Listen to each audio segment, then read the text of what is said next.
আমি এখানে প্রত্যেকটা সন্তানকে তোমার চরণ তলে রাখলাম।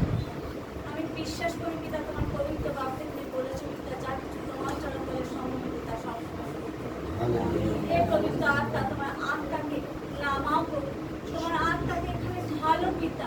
প্রত্যেকের হৃদয়কে তুমি দেখো পিতা, কার হৃদয়ে কি আছে ব্যক্ত অব্যক্ত প্রার্থনা আমি জানি না পিতা, এটুকু জানি পিতা সমস্ত সমাধানের মালিক তুমি পিতা। তোমার হাতে সমস্ত কিছু আছে পিতা। তোমার পবিত্র বাক্যে তুমি বলেছো পিতা হে ভারাক্রান্ত পরিশ্রান্ত বেশি তোমরা আমার কাছে আসো, আমি তোমাদের বিশ্বাস করি। হ্যাঁ তারা সবাই তোমার চরণ তলে এসেছে পিতা।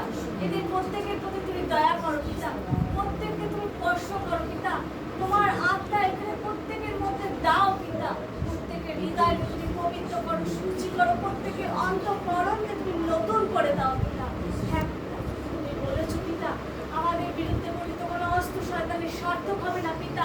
তাই সেই অস্ত্র যিশুর নাম, যে অস্ত্র দ্বারা আমরা শয়তানকে পরাজিত করতে পারি প্রভু, যে নাম দ্বারা আমরা সমস্ত সমাধান খুঁজে পাই প্রভু, সেই নামের জোরে আমি সমস্ত দুষ্ট আত্মাগণকে, শয়তানের আত্মাকে, সমস্ত সমস্যার আত্মাকে আমি পৃথিবীতে নাজারেতের যিশু খ্রিস্টের নামে বদ্ধ করি, যা তুমি তোমার স্বর্গ রাজ্যে বদ্ধ করে দিলে পিতা। সমস্ত সমস্যাকে তুমি বদ্ধ করে দিলে তোমার স্বর্গ রাজ্যে পিতা। ধন্যবাদ করি পিতা, তুমি আমাদের বলেছো পিতা তুমি যেমন মসির সহবর্তী ছিলে আমাদের প্রত্যেকের সহবর্তী থাকবে পিতা। তাই এখানে প্রত্যেকটা সন্তানকে তুমি আশ্বাস দাও পিতা, প্রত্যেকটা সন্তানকে তুমি বোঝাও পিতা যে তুমি আজ থেকে আজীবন পর্যন্ত আমাদের সঙ্গে ছিলে, থাকবে, রয়েছো পিতা। নাজারেতের যিশু খ্রিস্টের নামে ধন্যবাদ করি পিতা। তোমার আত্মা আমাদের সঙ্গে বসতি করুক পিতা, আমাদের আত্মা তোমার সঙ্গে বসতি করুক পিতা। তুমি আমাদের হাত কখনো ছাড়বে না আমি বিশ্বাস করি পিতা, কারণ তোমার পবিত্র বাক্যে তুমি বলেছো পিতা আমাদের বৃদ্ধ বয়স পক্ষ কেশ হতে তুমি আমাদের তুলিয়া বহন করবে পিতা। আজও তুলিয়া তুমি বহন করছো পিতা। তাই যে আমাদের সমস্ত সমস্যা বোঝা, সমস্ত চিন্তার বোঝা, সমস্ত অসুস্থতার চিন্তাকে, সমস্ত দুষ্ট আত্মাগণকে আমি তোমার হাতে তুলে দিলাম পিতা। তুমি সকল সমস্যার সমাধান কর পিতা, তুমি সকল সমস্যার সমাধানের মালিক হও পিতা।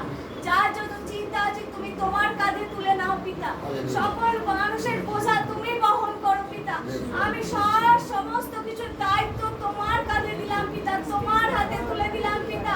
আর এখান দিয়ে তোমাকে নিয়ে, তোমার আশীর্বাদ নিয়ে প্রত্যেকটা মানুষ বাড়ি যাবে পিতা।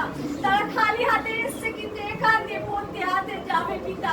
শুধু আশীর্বাদ নয়, তুমি তাদের সঙ্গে থাকবে, তুমি তাদের গৃহে যাবে পিতা, তুমি তাদের গৃহে সদা সর্বদা বসতি করবে পিতা।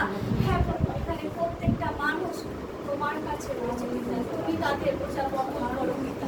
আমি সমস্ত কিছুর দায়িত্ব তোমার উপর তুলে দিলাম নাজারেতের যিশু খ্রিস্টের নামে। তুমি সমস্ত প্রার্থনা শুনছো পিতা।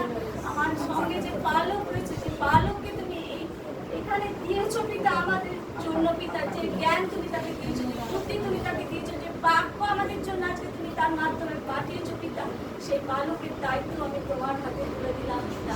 তার সমস্ত ঋণের বোঝা আমি তোমার হাতে তুলে দিলাম পিতা। তার সমস্ত চিন্তার বোঝা আমি তোমার হাতে তুলে দিলাম পিতা।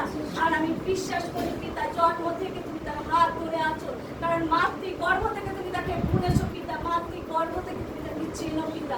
তাই তার সকল চিন্তার মালিক তুমি হও পিতা, সকল চিন্তার সমাধান তুমি করো পিতা। তুমি আমাদের সকল প্রার্থনা শুনলে, গ্রাহ্য করলে, উত্তর দিলে পিতা, কারণ তুমি শুধু শ্রবণকারী ঈশ্বর না, তুমি কার্যকারী ঈশ্বর, উত্তর দানকারী ঈশ্বর। তার জন্য তোমাকে নাজারেতের যিশু খ্রিস্টের নামে ধন্যবাদ করি পিতা। প্রত্যেকজনকে তুমি স্পর্শ করলে, ছুঁয়ে দিলে, আশীর্বাদ করলে এবং প্রত্যেকের আঁচল ভর্তি করে তাদের বাড়িতে